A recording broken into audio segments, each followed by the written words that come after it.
Ես առողջապահության նախարարը չեմ, բայց ձեր ելույթից հետո կարծում եմ իմ ելույթը տեղին կլինի եւ ընդհանրապես որ լսում եմ ձեր ելույթները,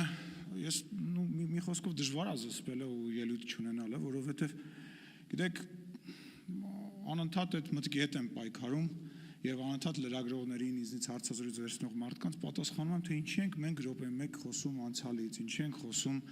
ինչի ենք իրար հետ վշտվում, ինչի ենք վիճում ստեղ, ինչի է այդ կռիվը տեղի ունենում, իսկ պատճառը ակնհայտ է, որովհետեւ դուք մնացել եք կեսկիսով չափ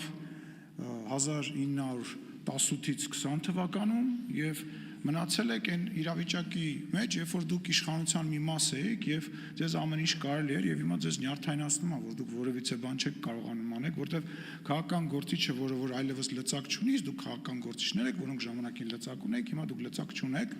իշխանական դուք տենց տվայտանքների մեջ եք, որտեվ ոչինչ չեք կարողանում անել։ Դուք քննադատում եք իշխանությանը,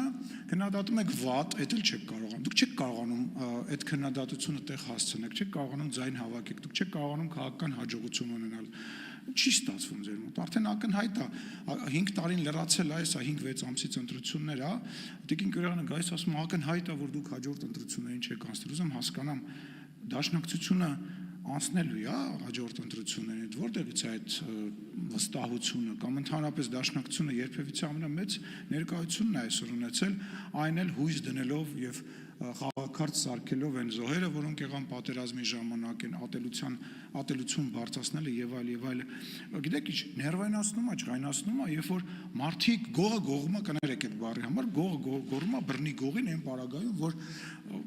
ասենք ոչ այդ մարդուն ինքը որ մեղադրում է գողա եւ հանրությունը գիտի եւ ոչ էլ գողրացողը դրա իրավունք ունի դուք չեք կարող դատավորի կարգավիճակ ձեր վրա վերցնել որովհետեւ դուք այնքան մեղքերի մեջ եք ամեն անգամ երբ որ դուք Ռոբերտ Քոչարյանը Սերժ Սարգսյանը մեզ ինչ որ բաների մեջ մեղադրում է հետո գալիս է ընտրությունները կրվում է դա ի ցույց է դնում որ դուք այնքան վատն եք որ ինչի մեջ էլ մեզ մեղադրեք Մեկը մարդիկ ասում են յախա են թափ տալիս կներեք այդ բառի համար ասում են ով ուզում ալինի մենակ սրանք չլինեն դուք այդ գիտակցումը ունեք կամ բանակցելու մասին եք խոսում ինչ տուն ինչ առանձնատուն ինչ բանակցելու մասին եք խոսում բա ուրա Ռոբերտ Քոչարյանը եւ Սերժ Սարգսյանը մեռանք ասելով եկեք բանավեճի եկեք Պատմեք այն ամեն ինչը գիտեք, այն լուրջ դեմքի արտահայտությունով, որ ձեզ հարմար մարդկանց հարցազրույց եք տալիս, եկեք վարչապետ Փաշինյանին մի պատմեք, Ալենին մի պատմեք, չգիտեմ, մեր падգամավորներին մի պատմեք, թող գա Ռոբերտ Քոչարյանը նստի ընտրված իդեպ ի տարբերություն իրան, ընտրված մարդու առջև եւ հայ ժողովրդին պատմի, թող չպատասխանի նույնիսկ բան վարչապետին, թող հայ ժողովրդին պատմի, ասի գիտեք ինչ, Ղարաբաղի հարցում այս հարցը սենց է եղել, այս բանը սենց է եղել, այս բանը սենց է եղել, վախենում է, ես պնդում եմ, որ ինքը վախենում է, ընդհանուր առմամբ բնորը գնացել էի միտեղ հարցազրույցի եւ հարցազրույցավարերը նես չէր, որ մեր աջակիցներն էին, հակառակը մեզ քննադատողներն էին, իրանք էլ են ասում են, այդ մարդը չի կարող գա եւ խոսի, ոչ ինքը կարա խոսի, ոչ այն մի անձնավորությունը, մերժվածը կարա գա խոսի, իրանք այդ հնարավորությունը ոչ ինտելեկտուալ, ասում եմ, այն պարագայում, երբ որ լրատվամիջոցները կառավարելի են, երբ որ հրավիրում ես քեզ ուզած մարդկանց եւ քո ուզած հարցերն են տալիս, հետո մի հատ էլ լավ մոնտաժում ես, դու ուզենաս կարա հարցազրույց տա։ Բա ինչի՞ չեք գալիս բանավիճելու։ Ամբողջ հույսը դուք եք մնացել Տիկին Վարդանյան, որ կգաք ստեղ կգորգռակ եւ բանով անչա, օդը չհերիքելով ինչ որ Վերջին 5 տարվա ընթացքում անընդհատ այդ նույն ֆրազաները կասեք, այդ մեքենայի տակ գցած այդ ում մասին եք խոսում, ուզում եմ հասկանամ։ Այդ ինչի մասին եք խոսում, ինչի եք դրա մասին խոսում, որն է ձեր քաղաքական օրակարգը։ Լսեք,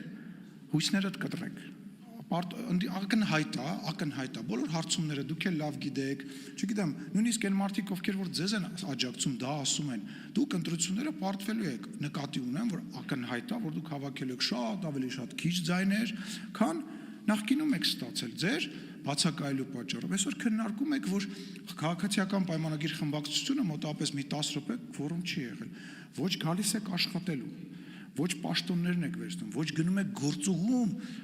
ձեր գործը անեք, այն որ ասում է մի փուճուր խմբակցություն, մեր ձեր փուճուր խմբակցությունով են երկու հոգին էլ իրանց կարևոր զգացին այսօր, մենք ամբողջ աշխատանքը մեր խմբակցությունով այս քանի տարի է ապահովում ենք։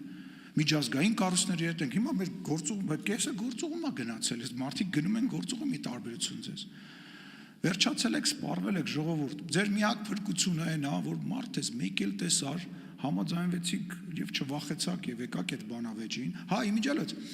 հիմա որ Քաբանը սկսվի, Քարոզարշավը սկսի, գնալու եք ժողովրդին ասելու եք, գիտեք ինչ, եթե մենք երկրորդ, երրորդ տեղը զբաղեցինք, մենք գործի չենք գնալու։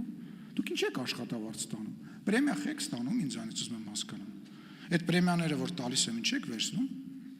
Առաջ տենց ձևական ինչ-որ հանձնում էիք, չգիտեմ, ինչ-որ ֆոնդեր, հիմա եք վերցնում, հա։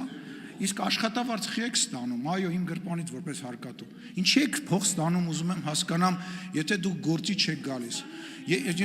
Մի հակաճառեք, ինձ հեսա իմ ժամանակը նորից կավելացնեմ։ Ինչ, այո, ձեր ժամանակը ավելացնում եմ, ես էլ եմ պատգամը, որ իմ ժամանակն էլ կարամ ավելացնեմ։